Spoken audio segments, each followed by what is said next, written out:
Oi, gente, boa tarde. Está no ar mais um Plano de Jogo e vamos aos principais assuntos de hoje. Medalhista olímpico Felipe Kitadai passa por cirurgia no ombro para se livrar das dores e focar no Campeonato Mundial de Judô. 6 meses depois dos Jogos Olímpicos do Rio de Janeiro, contratos de patrocínios diminuem e pode afetar a preparação dos atletas brasileiros. Tribunal de Justiça Desportiva dá punição leve para Inter e Veranópolis por briga de torcedores, sem perda de mandos de campo e torcidas organizadas suspensas por 1 ano. O medalhista olímpico Felipe Kitadai passou por uma cirurgia no ombro nesta semana. O judoca da Sojipa quer se livrar das dores e limitações de movimento do ano passado para focar no Campeonato Mundial, marcado para o final de agosto, na Hungria. Foi submetido a uma cirurgia no ombro direito na noite de quarta-feira em São Paulo. O procedimento foi realizado para superar a chamada lesão de labrum, que causa dores e dificuldades de movimento. A intervenção foi considerada um sucesso pelos médicos. O sojipano já foca no grande objetivo da temporada, que é uma boa participação no Campeonato Mundial, que será realizado entre 28 de agosto e 3 de setembro em Budapeste, na Hungria. Kitadai volta aos treinos normais sobre o tatame em junho. Ele terá, então, 3 meses para retomar o ritmo antes do campeonato. Ele é um dos judocas mais vitoriosos da história da modalidade no país. Além da medalha olímpica em Londres em 2012, também tem 2 medalhas em Jogos Pan-Americanos, ouro em Guadalajara em 2011, prata em Toronto em 2015 e foi 5 vezes campeão pan-americano. Em 2015, chegou muito próximo da medalha no Mundial realizado no Cazaquistão. Foi 5º colocado. Assim como Mayra Aguiar, Kitadai acaba de renovar o seu vínculo com a equipe Oi Sojipa até os Jogos Olímpicos de Tóquio em 2020. Paulista de nascimento, ele está na Sojipa desde o início de 2011. Os contratos de patrocínios estão diminuindo após a Olimpíada do Rio de Janeiro e a preparação de atletas brasileiros pode ser prejudicada.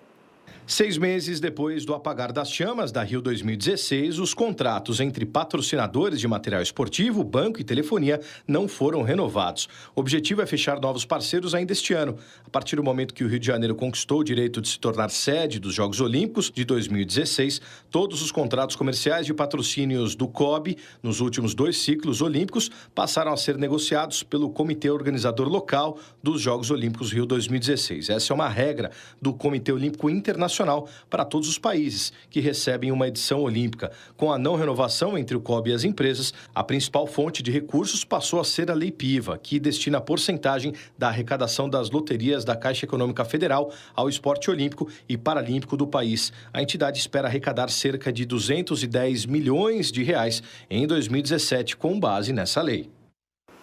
Uma decisão polêmica, multa de R$50 mil sem perda de mandos de campo. Torcidas organizadas suspensas por 1 ano e nada mais. Essa foi a punição aplicada ao Inter pelo Tribunal de Justiça Desportiva por causa da briga de torcedores no jogo com o Veranópolis, disputado no dia 29 de janeiro no estádio Antônio Davi Farina. Os auditores do TJD também puniram as torcidas organizadas Guarda Popular e Camisa 12. Ambas ficam suspensas por 1 ano de competições promovidas pela Federação Gaúcha de Futebol. Segundo o advogado do Internacional, o clube agora vai estudar a melhor forma de cumprir a proibição às organizadas. Ele afirmou que a direção já adota medidas para identificar torcedores problemáticos. Sempre que há algum problema, isso é feito no Internacional. O Internacional tem um CCO que vocês já devem conhecer, que fica lá na parte superior do Internacional. Isso opera em parceria com a Polícia Civil, com o Ministério Público, com a Brigada Militar, com os bombeiros, etc. A dificuldade é quando o jogo é fora. E o Internacional vem fazendo um esforço muito grande no sentido de ter tecnologia para fazer isso. Isso não se faz com o olho, né? Se faz com equipamentos modernos de tecnologia que vêm sendo adquiridos com o tempo. Terceiro colocado no Campeonato Gaúcho, a preparação física tem sido um dos destaques do São Paulo no regional. Léo Oliveira, da TV Mar de Rio Grande, tem mais informações. Aqui do estádio Auro da Puzo, falando sobre um São Paulo que busca uma vitória diante do Caxias no próximo domingo e que tem surpreendido muito dentro da competição. E uma das situações positivas do São Paulo é o seu preparo físico. Dado uma carga muito grande de trabalho, os jogadores eles não têm sentido absolutamente nada. Ao meu lado, Taimar Marim, falando sobre essa parte física, como é que tu avalia esse São Paulo nesses 3 primeiros jogos, o desempenho e a resposta do grupo. Prazer falar contigo, Taimar. Prazer é meu. A gente está satisfeito, né?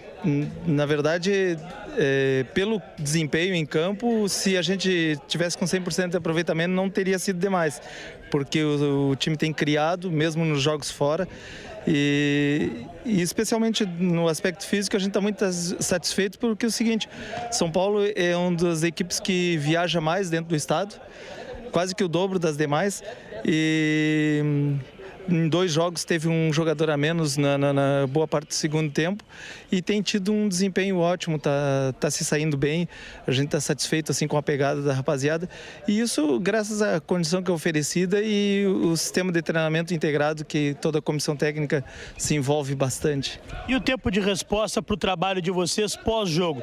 Tem sido bom, tem sido considerável? Como é que tem sido isso dos atletas? A recuperação está ótima, a gente sempre tem uma preocupação com a recuperação pós-jogo e como tem sido um jogo por semana, graças a Deus a gente tem conseguido desenvolver as atividades que gostaria para otimizar a recuperação. Falar um pouco, né, sobre esse jogo treino contra o Pelotas, também mais uma possibilidade de movimentar o grupo. Isso complementa a preparação física, né? O atleta precisa do jogo, não só pela questão motivacional, mas a questão de movimentação mesmo, de sentir o efeito do jogo mesmo, de o atleta ter seu parâmetro, saber seus limites e para a comissão técnica poder avaliar, né? O Gilson conseguir ter uma leitura, já que por cartões, graças a Deus nós não temos tido lesões, até agora tivemos uma torção de joelho do Afonso e algumas contraturas musculares, mas até agora nenhuma lesão muscular, todos com um rendimento ótimo, mas os cartões começam cartões e lesões por trauma começam a provocar substituições que o treinador precisa ter uma noção de como é que está o grupo, né?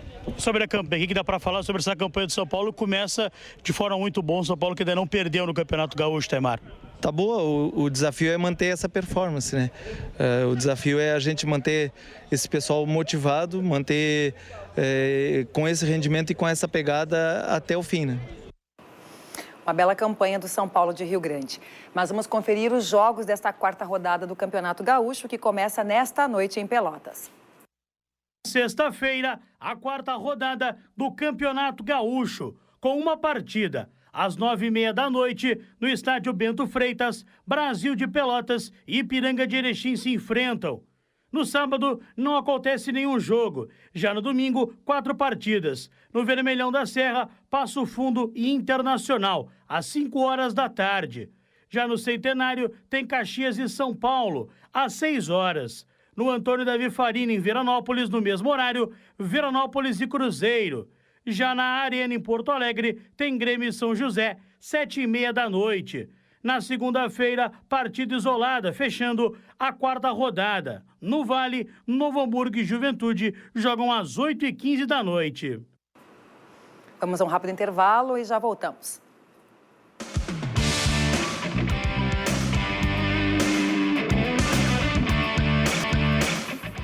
O kickboxing surgiu no início dos anos 70 nos Estados Unidos. O esporte evoluiu e se espalhou com praticantes em todos os continentes. E em Passo Fundo, um dos destaques do estado veio do karatê. E a troca trouxe para ele muitos títulos e novos desafios no dia a dia. Quem vê os pés já pode imaginar que nem treinando ele está para brincadeira. Lutador amador e profissional de kickboxing, 2 vezes campeão pan-americano e 8 vezes campeão brasileiro. Títulos que vem colecionando desde 2008. Esse é o Gustavo, que aos 16 anos iniciou no karatê. Comecei no karatê, aí estava tendo bons resultados, a evolução era boa, mas aí eu recebi um convite para participar do primeiro campeonato de kickboxing em 2006. Aí fui participar do evento. Consegui uma boa vitória na primeira luta, foi um nocaute em 1 minuto e 7 contra um atleta local, né, que foi em Veranópolis o evento. Aí começaram a surgir outras oportunidades só no kickboxing, né? Hoje são 8 títulos nacionais, bicampeão brasileiro, mais 2 Copas do Brasil, 2 campeonatos pan-americanos. Já tive luta no profissional, fiz 4 lutas no profissional, são 3 vitórias até agora. E eu esperando as próximas oportunidades, né? Neste ano, Gustavo conquistou o título de vice-campeão pan-americano de kickboxing. A disputa final foi contra um brasileiro em Cancún, no México, categoria full contact, faixa preta até 75 quilos. Foram 4 dias de competições que reuniram 800 atletas de 14 países. Na final, acabei enfrentando um outro brasileiro, um gaúcho, amigo meu, e uma longa data competindo junto. Mas era um título que era inédito para os dois queriam muito, então a disputa ali naquele momento foi esquecida a amizade. Se manteve só o respeito, mas ao tempo todo, os dois buscando a vitória. Ele acabou me vencendo por pontos, eu fiquei para o segundo lugar. O Gustavo também é policial militar. A necessidade e as exigências de um bom preparo físico, além de um equilíbrio emocional, precisos para quem trabalha no batalhão da Brigada Militar, potencializam ainda mais o preparo do competidor. E é nesse espaço do quartel onde acontecem parte dos treinamentos. São dias puxados para um atleta que faz faculdade de educação física na UPF, preparação, fisioterapia e técnica de luta ao longo do dia. E ainda é voluntário num projeto social com crianças de 11 a 18 anos, mantido pela Brigada. Conciliando tanto o estudo com o serviço e também o treinamento, né? Eu realizo meus treinos dentro do quartel, faço toda a parte física na BIS, que é uma outra academia que está me ajudando bastante, os guris estão me apoiando. Aí eu venho para o quartel, depois de passar por lá, venho para cá, onde eu recebo a parte técnica, né? O quartel ele abre o espaço para mim e para outros atletas de Passo Fundo, que a gente acaba trocando conhecimento. Esse espaço nós criamos, então, através de um projeto, né, encaminhado ao Poder Judiciário, onde nós conseguimos um valor de R$10 mil, que foi investido, então, nessa sala de preparação física do nosso efetivo. Também nós trouxemos pessoas da comunidade que têm um conhecimento técnico em algum tipo de esporte que possa ser utilizado o tatame, onde é trocado, então, as informações técnicas entre nosso servidor com o esportista da comunidade. Para além do empenho pessoal, o Gustavo também conta com a solidariedade de muitos. Porque conciliar estudo mais o trabalho com o ritmo de treino não teria como sem ajuda. A Brigada me apoia tanto nas dispensas, na flexibilidade de horário para mim conseguir treinar e competir, assim como eu recebo ajuda de atletas aqui de Passo Fundo que me auxiliam no treinamento na parte técnica, e a BIS que faz acaba cuidando da minha saúde, não só da preparação física. E sem eles não teria condições hoje de estar participando num alto rendimento. Nós buscamos sempre também trazer o nosso efetivo que aprenda as técnicas com ele de mobilização, que para nós, na nossa atividade de fim de policiamento, é importantíssimo ter esse controle. O Gustavo agora se encaminha para uma cirurgia, pois está com lesões no quadril decorrentes das lutas. Mas a ideia é não abandonar as competições. Venho competindo tanto a nível estadual, nacional e internacional. No Campeonato Brasileiro, agora recentemente um Pan-Americano. E eu esperando as próximas oportunidades, né? Abu Dhabi, nos Emirados Árabes, recebeu a abertura do Campeonato Mundial de Corrida Aérea. Foi um show de coragem dos pilotos. E a gente vai encerrar o programa com essas imagens impressionantes. Um bom final de semana e até segunda.